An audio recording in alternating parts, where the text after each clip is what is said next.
नमस्कार। जननी जन्मभूमि स्वर्गतपी गरिएसी नेपाली हामी रहौँला कहाँ नेपालै नरहे।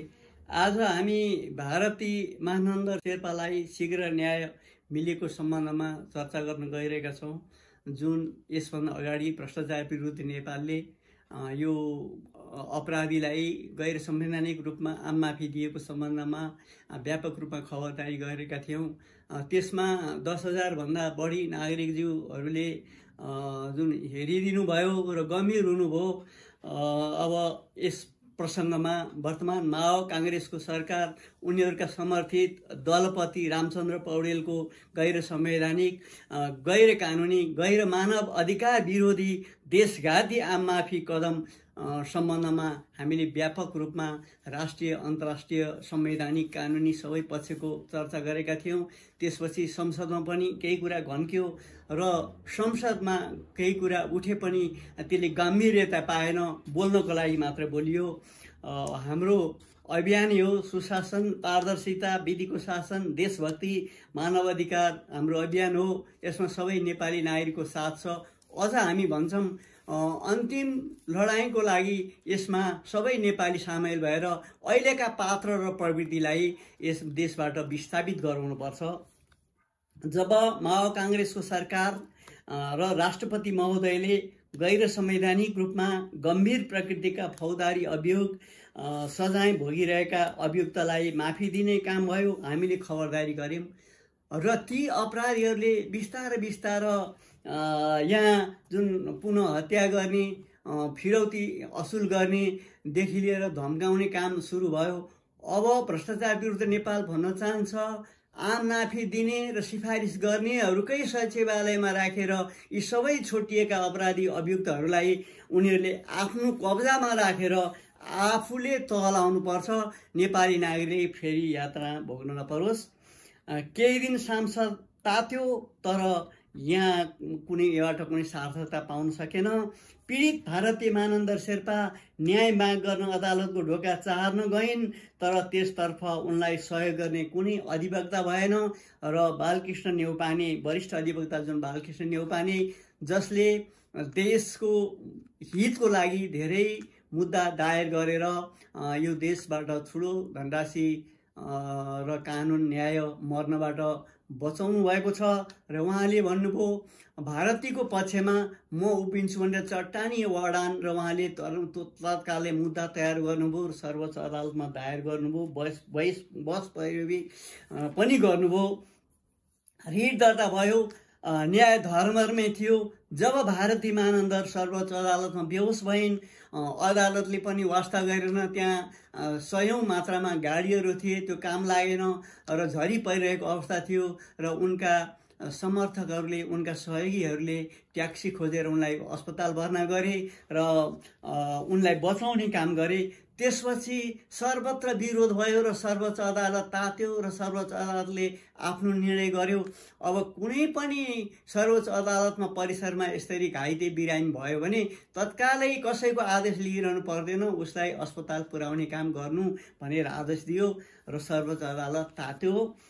त्यसपछि पनि विभिन्न किसिमको दाउपेचहरू, प्रचारबाजीहरू, उनले बिहा गरेको कुरा, उनले फेरि थप माग गरेको कुरा, धेरै कुरा आए र सत्तापक्ष जुन माओ काङ्ग्रेसहरूको तर्फबाट विभिन्न किसिमको यातना दिए, उनीहरूले विभिन्न किसिमका जाल बुनिराखे र न्याय धर्ममै थियो। न्यायप्रति विश्वास गुमेको थियो, नागरिकहरू पत्याइरहेका थिएनन् र भारती महानन्दले आफ्नो आमरण अनसन सुरु गर्नुभयो र भारती महानन्दहरूलाई समर्थन गर्नेलाई तत्कालै जेलमा हालियो, कोचियो, कुटियो, पिटियो र भारती महानन्दहरूको अनुहार हेर्न सक्ने अवस्था समेत त्यहाँ गराइएन। राज्यले त्यतिसम्म असहिष्णुता व्यवहार गर्यो तर पनि नागरिक पछि हटेनन्। त्यहाँ महिलाहरूले अर्धनग्न प्रस्तुत गरे। यदि चाहन्छ भने हामी राष्ट्रपतिकै अफिस अगाडि पनि अर्धनग्न हुन्छौँ। यसैकै राष्ट्रपतिको छोरी बुहारी छोरालाई मारेको भए के गर्थ्यो भन्नेसम्मको भए, जबकि एउटा सम्मानित संस्था, राष्ट्रपति भनेको सम्मानित संस्था हो। सम्मानित संस्थालाई यस किसिमको घृणा वितृष्णा भइरहँदा अरू मुलुकमा हो भने ती मानिसले, ती राष्ट्राध्यक्षले आत्महत्या गर्ने थिए जबकि हाम्रो मुलुकमा त राजीनामा पनि गरेनन्। उनी कहिलेकाहीँ तिलक लाउने गर्छन्, कालो टिको लाउने गर्छन् र होला उनी विदेशी गुप्तचरको जुन स्रोत खाएर आलिशान जीवन बिताइरहेका छन् र उनीको पोषणको काम गर्छन्। अहिले उनी राष्ट्राध्यक्षको काम गर्न लायक छैनन्। भ्रष्टाचार विरुद्ध नेपालले खबरदारी व्यापक रूपमा गरि नै रह्यो। यसमा हजारौँ दसौँ हजार नागरिकले जुन त्यसमा समर्थन जनाउनु भयो, माहौल पनि तात्यो र सर्वोच्च अदालतले जुन लामो बिदा पर्यो। लामो बिदा परे पनि विभिन्न किसिमका तिकडम त भए, तर सर्वोच्च अदालतले न्यायमा डगमगाएन र उसले शीघ्र न्याय गर्यो। जुन अब भ्रष्टाचार विरुद्ध नेपाल सर्वोच्च अदालतको यो शीघ्र न्याय र स्पष्ट न्याय, संविधानको दायराभित्र आएको न्यायप्रति सम्मान व्यक्त गर्न चाहन्छ, धन्यवाद ज्ञापन गर्न चाहन्छ। अब यसै गरी सम्मानित सर्वोच्च अदालतले यो सम्मानित हो र नागरिकको अदालत हो भन्ने चरितार्थ गरोस् र यी भ्रष्ट हत्यारा देशघातीहरूका हरेक कदम विरुद्धमा न्याय दियो भने यिनीहरू देशबाट पलायन हुनेछन्, न्याय मर्ने छैन। न्याय मात्रै बाँच्यो भने मेरो देश बाँच्नेछ, मेरा नागरिक, हाम्रा नागरिक बाँच्नेछन्, मानव अधिकारको रक्षा हुनेछ, अरू हजारौँ हजार जुन भारतीय मानन्दहरू पीडित हुने छैनन्। आज यो अङ्क म वीरङ्गना भारतीय मानन्दर जसले चट्टानी रूपमा आफ्नो ज्यानको पनि परवाह नगरी जुन उहाँले पछि लागि नै रहनुभयो, आलोचना सहनुभयो, हरेक कुरा गर्नुभयो, यातना सहनुभयो, शरीरको प्रवाह गर्नु भएन र उहाँको नवविवाहित दम्पति पनि हुनुहुन्थ्यो। उहाँको पतिको पनि साथ रह्यो, उहाँको घर परिवारको नयाँ घर परिवारको साथ रह्यो, साथीभाइको साथ रह्यो, महिलाको साथ रह्यो, अधिवक्ताको साथ रह्यो। त्यसपछि एकजना बालकृष्ण न्यौपाने मात्रै हुनुहुन्थ्यो।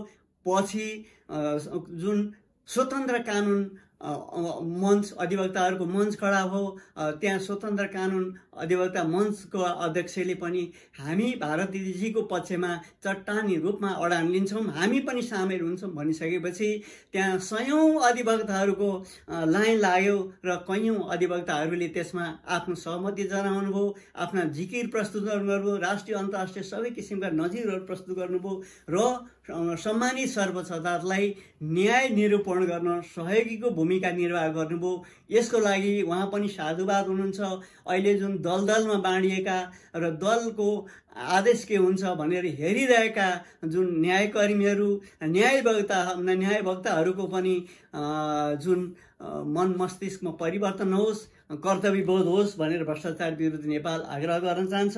अब भ्रष्टाचार विरुद्ध नेपाल त्यस्तै अन्यायका विरुद्ध उभिने एकजना पनि कानुन कर्मी नभइरहँदा वरिष्ठ अधिवक्ता जुन बालकृष्ण न्यौपानेले मुद्दा तयार गर्नुदेखि लिएर प्रारम्भिक बहसदेखि लिएर अन्तिमसम्म नछोडेर उहाँले अवैतनिक रूपमा जुन काम गर्नुभयो, यसको लागि उहाँलाई धेरै धन्यवाद दिन चाहन्छौँ। र उहाँको यो जुन अहिले लगभग 70 वर्षको हाराहारीमा हुनुहोला, उहाँको यो योगदान अतुलनीय छ र न्यायको लागि र देशको लागि उहाँले दशकौँदेखि लगभग 3 दशकदेखि खेल्नुभएको भूमिकाप्रति पनि भ्रष्टाचार विरुद्ध नेपालले गम्भीर रूपमा निहालिरहेको छ, औँलाइरहेको छ, उहाँको उच्च कदर गरिरहेको छ। उहाँलाई पनि हामी विशेष धन्यवाद दिन चाहन्छौँ। यो अन्तिम माफमिनालाई सिफारिस गर्ने माओ काङ्ग्रेसका प्रधानमन्त्री, दलपतिको भूमिकामा रहेका राष्ट्रपति यो केसमा जुन माफी दिनलाई सिफारिस गर्ने तल जेलरदेखि गृहमन्त्रीदेखि लिएर महाधिवक्तादेखि लिएर जति मान्छेको त्यो फाइलमा सिग्नेचर गरेको छ र यी राष्ट्रपति महोदयलाई संसदबाट राष्ट्रपति चयन गर्न भोट खसाल्ने समेतले राजीनामा दिनुपर्छ, ससम्मान राजीनामा दिनुपर्छ। र अझ यी गम्भीर छन् भने त यो चाहिँ हाम्रो भिडियो प्रकाशित हुनुभन्दा अगाडि नै उनीहरूले चाहिँ आत्महत्या गरेको खबर सर्वत्र बाहिरिनु पर्छ, संसारबाट लज्जित हुनुपर्छ। यस्तो त गर्ने छैनन्। हजारौँ हजारको रगतमा लतपतिएका 17,000को हत्या गरेका मान्छे प्रधानमन्त्री छन्, उनलाई त्यो केहीले छुने छैन। तर नैतिक रूपमा पराजित छिन्, नैतिक रूपमा र जुन देशघाती कदमको उनको कदम संसारले घृणाले हेरेको छ।